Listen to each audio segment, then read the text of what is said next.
प्रतिदिन पितृपक्ष में पूजा, सुबह शाम लड्डू गोपाल की सेवा, नियमों का पालन। पूजा करते समय 5 बातों का ध्यान रखिए और साथ ही अगर पीरियड आ जाए तो पितृपक्ष में किन बातों का ध्यान रखना है, कैसे हमें पूजन करना है, दान करना है, सभी जानकारी आप इस वीडियो में प्राप्त करेंगे। श्री शिवाय नमस्तुभ्यम। दोस्तों, मेरे चैनल ओम रूही व्लॉग में मैं रूही मिश्रा अपने चैनल में आप सभी का स्वागत करती हूँ।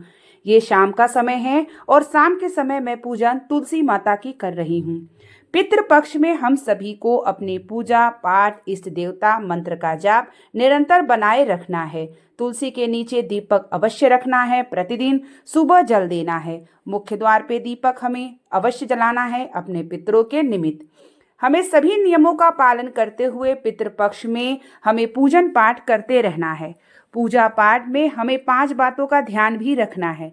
ये शाम का समय है और शाम के समय में तुलसी माता की पूजन करने के बाद मुख्य द्वार पे पितरों के निमित्त दीपक जला चुकी हूँ और उसके बाद रसोई घर में भी जला के रख चुकी हूँ। ये 3 नियम का पालन शाम के समय हमें अवश्य करना है। जब हम दीपक जलाएंगे तो पितरों का ध्यान करेंगे और उनसे प्रार्थना करेंगे कि आप हमारे घर में आए तो हमारे हर नियमों से संतुष्ट हों। तो हमें रसोई घर, मुख्य द्वार और तुलसी माता शाम के समय ये कार्य अवश्य करना है और हमें अपने घर के मंदिर में दीपक जला के पूजन आराधना जो भी करते हैं हमें वह कार्य करना है। प्रतिदिन मंत्र का जाप भी हमें करना है। रात्रि के समय मैं आज बनाई हुई थी जो है आलू की पकौड़े, तो वो चीज़ें मैं भोग के लिए पितरों के लिए निकाली हूँ। रसोई घर को साफ और स्वच्छ रखी हूँ। आपका जो भोजन है वह सात्विक होना चाहिए, बिना लहसुन प्याज का होना चाहिए। जब आप रात्रि में निकालते हैं, जरूरी नहीं है कि अगर आप रोटी सब्जी नहीं बनाए हैं तो आप जो भी बनाए हैं ज़रूर रखिए, साथ में चीनी भी रखिए, क्योंकि चीनी जो होता है वो सफ़ेद होता है और हमारे पितरों को सफ़ेद रंग प्रिय होता है। तो इसलिए हम जब भोग निकालेंगे तो उनसे प्रार्थना करेंगे कि आप इसे स्वीकार करिए, भूल चूक गलती को क्षमा करिए। और साथ ही 1 लोटा जल हमें अपने मुख्य द्वार में डालने के लिए रखना होता है, तो वो अलग से रखना होगा। तो ये सभी चीज़ें हमें नियमों को पालन करते हुए पूजन पाठ करना है, जो कि मैं स्वयं भी कर रही हूँ। लड्डू गोपाल की सेवा हमें निरंतर करते रहना है। जैसे भी आप करते हैं अपने घर के रसोई घर का अगर भोग लगाते हैं तो उन्हें भी भोग निकालिए। उसके बाद जो है पहले पितरों को निकाल लीजिए, उसके बाद अपने लड्डू गोपाल के लिए भोग निकालिए। तो यहाँ रात्रि की सेवा मैं लड्डू गोपाल को दे रही हूँ, क्योंकि उन्हें इत्र सेवा देती हूँ, उसके बाद ही मैं उन्हें सुलाती हूँ। पूजा करते समय हमें इन बातों का ध्यान रखना है कि पूजा जब भी आप करेंगे तो अपने पितरों का भी ध्यान अवश्य रखिएगा। साथ ही पूजा जब भी आप करेंगे तो पूजा करते समय जब भी आप कोई मंत्र का जाप करते हैं या कोई पाठ करते हैं तो इन 16 दिनों में ना आप अपने पितरों के निमित्त पूजन को अर्पित करिए। यानी जो भी आप पूजा पाठ कर रहे हैं, दान कर रहे हैं, वो अपने 16 दिन जितने पूर्वज हैं उनको निमित्त आप जो है ये भगवान से प्रार्थना करिए कि ये 16 दिन जो भी हम पूजन कर रहे हैं, मैं अपने पितरों को ये पूजन जो है अर्पित कर रही हूँ। इसे आप जो है हमारे जो दान है जो भी आप कर रहे हैं वो पितरों के निमित्त करिए। ये अपने भगवान से प्रार्थना ज़रूर करिए।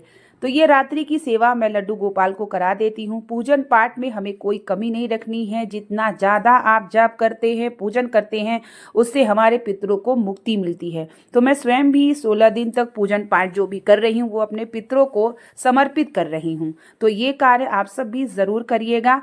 साथ ही पीरियड्स के दौरान हम कैसे पूजन को निरंतर बनाए रखें, तो देखिए इस पे किसी का कोई रोक नहीं होता और ये भगवान ने स्वयं बनाया है। तो हमारे पितृ पूर्वज भी पितृ हमारे भी भगवान के स्वरूप होते हैं। ये देखिए रात भर का रखा हुआ जल अब मैं इसे मुख्य द्वार पर छिड़काव कर दूंगी, यानी जल गिरा दूंगी, क्योंकि जो हमारे पितर आते हैं वह सुबह जल अगर हम देते हैं तो हमारे पितरों को तृप्ति होती है। तो जैसे कि मैं आपको बताती हूँ वैसे मैं स्वयं भी कर रही हूँ, इसलिए मैं आप सभी को अपना वीडियो भी शेयर कर रही हूँ, साथ में जानकारी भी शेयर कर रही हूँ। अब ये रात भर का रखा हुआ जल और ये जो पकौड़ी वगैरह जो मैंने बनाया है ये एकदम शुद्ध है, बिना लहसुन प्याज का। हमारे यहाँ नियमों का पालन होता है। रोटी सब्जी अगर नहीं बनी है, जो भी बनी है, और हम अलग अलग प्रकार से भी भोग निकाल सकते हैं, जैसे हमारे पितरों को जो प्रिय है हम वो भी बना के रात में रख सकते हैं। तो यहाँ पर देखिए नीम का वृक्ष है, मैं वहाँ जल डाल देती हूँ और ये मैं पकौड़े जो भी है पक्षियों को डाल देती हूँ, तो इसे वो खा लेते हैं। उसके बाद सूर्य भगवान को काले तिल दे के जल देती हूँ। ये सभी नियमों का पालन मैं स्वयं भी कर रही हूँ। पीरियड्स के दौरान आप 6 दिन पूजन नहीं करेंगे, आप 6 दिन भोजन नहीं निकाल पाएंगे, 6 दिन दीपक नहीं कर पाएंगे। इन 6 दिनों में आप अपने मन ही मन भगवान से प्रार्थना करिएगा कि मैं 6 दिन पूजन नहीं कर पा रही हूँ, तो हमारे पितरों मन जितना भी आप मन से मंत्र का जाप करेंगे तो आपको पितरों को ज़रूर मिलेगा। तो आप जैसे शांति बैठे हों या ऐसे बैठे हों, स्नान किए हों, तो आप मंत्र का जाप कर सकते हैं मन ही मन। मंत्र का जाप मन ही मन करते हैं तो इससे कोई भी जो है कोई त्रुटि नहीं होती है, क्योंकि मंत्र का जाप हम किसी भी अवस्था में कर सकते हैं। तो इन 6 दिनों में आप पूजन नहीं करेंगे। अगर मान लीजिए आपके घर में कोई करने वाला है तो पूजन कर सके, मंदिर जा सके, भोग निकाल सके। अगर ऐसा कोई नहीं है तो आप इन 6 दिनों में भगवान से प्रार्थना करिएगा कि आपके जो 6 दिन पूर्वज पूजन नहीं कर पा रहे हैं, मैं मंत्र के जाप के द्वारा आपको अर्पित कर रही हूँ। आप मेरे पितृ पूर्वज जो हैं उनको जो है हमारे द्वारा हमारे घर में जो भी चीज़ें हुई हैं उन्हें तृप्ति हो। इन 6 दिनों में मैं भी स्वयं करूँगी। और रात भर का रखा हुआ जो तिल, और मेरे पास कमेंट भी आया था कि तिल का मैं क्या करूँ, तो इस तिल को जब हम रात में रसोई घर या मुख्य द्वार पे जलाते हैं तो इसे हम वृक्ष में डालना है। नीचे जहाँ मैं डालती हूँ वहाँ पर जो है फूल चढ़ा हुआ, जल चढ़ा हुआ, बगल प्लॉट खाली है, वहाँ कोई आता जाता नहीं है, तो वहाँ मैं डाल देती हूँ, जिससे वह खाद बन जाता है। लड्डू गोपाल को सुबह जगाना, उन्हें दूध पिलाना, भगवान का श्रृंगार, भोग, सभी चीज़ें हमें नियमों को पालन करते हुए करना है। तो अगर आपके मन में ये है कि पीरियड्स में मैं कैसे भोग निकालूं, कैसे पूजन करूं, तो इन 6 दिनों में आप सिर्फ मंत्र का जाप करिए। अगर कोई हो तो आप जो मैंने बताया है इसके पहले भोग लगाने के लिए, तो आप पंजरी वगैरह बना करके उन्हें बता दीजिए कि ये स्थान पर है, आपको रात में लगाना है, ठीक है। लेकिन अपनी रसोई घर को साफ स्वच्छ रखिएगा। जो है पीरियड्स के दौरान भी झाड़ू पोछा जो भी आप अपने घर में साफ सफाई करते हैं उसका तो ध्यान आप रखिएगा।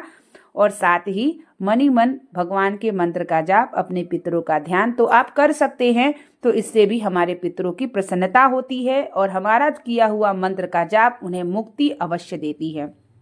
साथ ही हम जो भी पूजन पाठ करते हैं, वो जो भी चीज़ों को अर्पित करते हैं या भोग लगाते हैं, अपने घर के रसोई घर का अगर आप भोग लगाते हैं या जो भी कार्य करते हैं, तो पहले आप पितरों को निकाल लीजिए, उसके बाद भगवान को निकालिए। इस तरीके से आप निकाल सकते हैं। अगर घर में कोई सदस्य पूजा करने वाले हैं, भोग निकालने वाले हैं, तब तो अच्छी है। नहीं, बहुत सारे लोग अकेले होते हैं, तो जैसे मेरे साथ स्वयं भी ऐसा है कि बच्चे छोटे हैं, वो नहीं कर पाते हैं, हस्बैंड ऑफिस जाते हैं सुबह शाम, तो जो थोड़ा बहुत हो पाती है तो मैं भी भगवान से प्रार्थना मांग लेती हूँ, मनी मन मंत्र का जाप करती हूँ। मेरे भी हो सकता है कि पीरियड्स तो किसी का कभी भी समय होता है, तो आना निश्चित ही है। तो आप सभी ध्यानपूर्वक रहिए और जो भी है आप मंत्र का जाप मनी मन करते रहिए। भगवान सब जानते हैं, उन्हीं का दिया हुआ सब कुछ है। आपका भाव सिर्फ होना चाहिए अपने पितरों के निमित्त और साथ ही भगवान के लिए। तो ऐसे अपने नियमों का पालन आप कर सकते हैं और आपको कोई दोष भी नहीं लगेगा। और 6 दिनों के बाद बाल वगैरह धुल लीजिएगा, उसके बाद अपना पूजन और आप जो भी निकालते हैं, नियमों का पालन करते हैं, उसे अपना निरंतर रखिएगा।